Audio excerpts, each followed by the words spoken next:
So the topic today is why you should not binge after a cut, why you should not have those epic cheat meals that The Rock, has, that we have all these images of. It's become relatively common to, understand that okay, bodybuilders, they cut down to be as lean as possible for competition.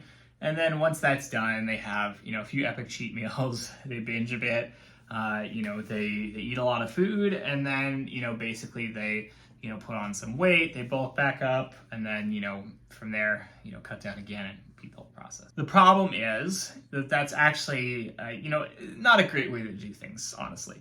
So, essentially, there are quite a few problems with this approach. So the first one is that essentially, yes, you can build a bit more muscle mass by overfeeding relative to, how much you need. But the reality is that what's going to happen is that you build most of your muscle mass in a relatively small surplus. So, you're at maintenance calories, a relatively small surplus, maybe, a couple hundred calories a day, something like that. It's not going to add up to very fast weight gain over time, but it is basically all that you really need in order to maximize the amount of muscle mass that you're building. And the problem is that if you then overshoot that at any point, most of that is not going to be then additional, muscle mass. Most of that is going to be fat. That's, people tend to have all kinds of okay, how do I optimize for, least fat mass gained during a bulk and so on.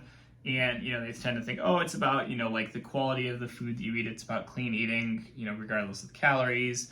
It's about, the right kind of training, regardless of the food, etc.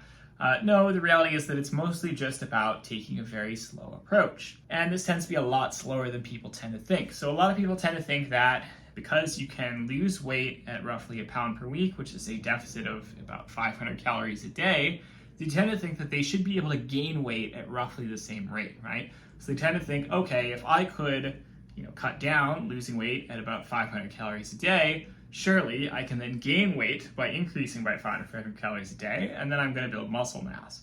And so you see a lot of these, bulk recommendations online that are like that. You also see a lot of stuff that's just like, hey, just, go crazy, just eat a ton of stuff and don't worry too much about the calories at all. Obviously, you're going to build some extra fat, but you're just going to cut it off later. But all of that is, at the end of the day, totally unnecessary. If you're building excess fat, that just means more time that you have to spend in any subsequent, weight loss cutting phase to get back to, a certain level of leanness. So essentially, what really would be best is if you just, okay, I'm just going to do a very modest surplus, a couple hundred calories a day, and, go from there. And it also is something that scales based on essentially your body weight and your level of training. So if you, are starting off at a pretty high body weight, 200, 250, 300 pounds, you can gain weight a bit faster than somebody who is, say, 100, 150 pounds. That's just, sort of the nature of things. And that's because you're starting off a larger, relative baseline. So you can potentially gain a little bit faster. But at the same time, somebody who is, obviously, very untrained is going to gain muscle a lot faster than somebody who's a lot more trained. So obviously we all know about the whole newbie gains concept. So essentially you start off, you see gains relatively quickly because you're a beginner. The effects of diminishing returns have not really set in yet. So you're gaining muscle relatively rapidly. And in that case, yes, maybe you could get away with doing a slightly more aggressive bulk and still seeing great results on it because you're building muscle so quickly. When it comes to somebody who has been training for a year, a couple years, 3 years, things slow down very significantly. And then you talk about somebody who has been training for 5 years, 10 years, even slower than that. And so essentially, the more trained you are, the less muscle you're going to build over time, just naturally. And so obviously, the smaller and smaller of a surplus you have to take. So that means if you're somebody who is, again, extremely experienced, and say on the lighter end of things, you could, really only tolerate a pretty small surplus each day in order to optimize the amount of muscle mass that you're building. And so people tend to talk about how, you need to eat big in order to get big and that sort of thing. That's not really accurate. You need to eat bigger a little bit, but you don't need to eat big. You don't need to necessarily gorge yourself on things. And ultimately, in the long run, that's just going to lead to a lot of excess fat gain that's not necessary. When you talk about something like a bodybuilder who is coming off of a competition, Well, like, yes, they're in a very depleted state, right? Like, they've lost a lot of fat mass, they've lost some muscle mass in the process. They're going to obviously regain some muscle mass relatively rapidly when they shift back to maintenance or when they shift back to a surplus. But at the same time, that doesn't mean that you should then binge, right? Like, you're still going to then end up overshooting your body's ability to put on more muscle mass, and you're still going to end up putting on excess fat mass. And that's not necessarily healthy for you. The other approach that has become more popular in recent years is something that is called reverse dieting. So the concept of reverse dieting is essentially just like, okay, you come out of the competition, you don't binge. Instead, you just slowly increase your calories from week to week so that you basically you get this sort of metabolic adaptation effect where you're increasing your calories, so your body is burning more energy, and so your expenditure increases. And so the idea is that you're sort of rehabilitating your metabolism. Now, there's not really much evidence for that, because really what happens is that, the metabolic adaptation of being in a cut, of being in a deficit for a long period of time is obviously going to result in your expenditure being decreased, but it's just going to basically just sort of snap back very rapidly when you switch to maintenance or to a surplus. It is not just going to slowly build up over time necessarily in response to the exact, precise calories that you're eating. Yes, that can be an approach that works, but it's not terribly different from just the standard approach, which is just hey, just shift into a bulk, increase your calories a little bit. Obviously, over time, your expenditure is going to increase. You're going to keep increasing your expenditure a little. You're going to keep increasing your calories a little bit more, and it's all going to be fine. So, yes, you could think of this as reverse dieting. You don't necessarily have to think of it as reverse dieting. Really, the thing you should be thinking about is okay, I've been in a cut for a while. I do need to come out of that. I do need to increase my calories slowly and sustainably, as opposed to, binging and all at once. That said, obviously I can say with certainty that most people probably don't want to come out of a cut and then very, very slowly increase their calories. So the last time coming out of my last cut, I didn't really want to do that. I definitely spent, I would say, about a week or two just kind of eating everything that I wanted to eat. And that was more psychological than anything else. And that was because I had been in a cut for a long time. I was very depleted.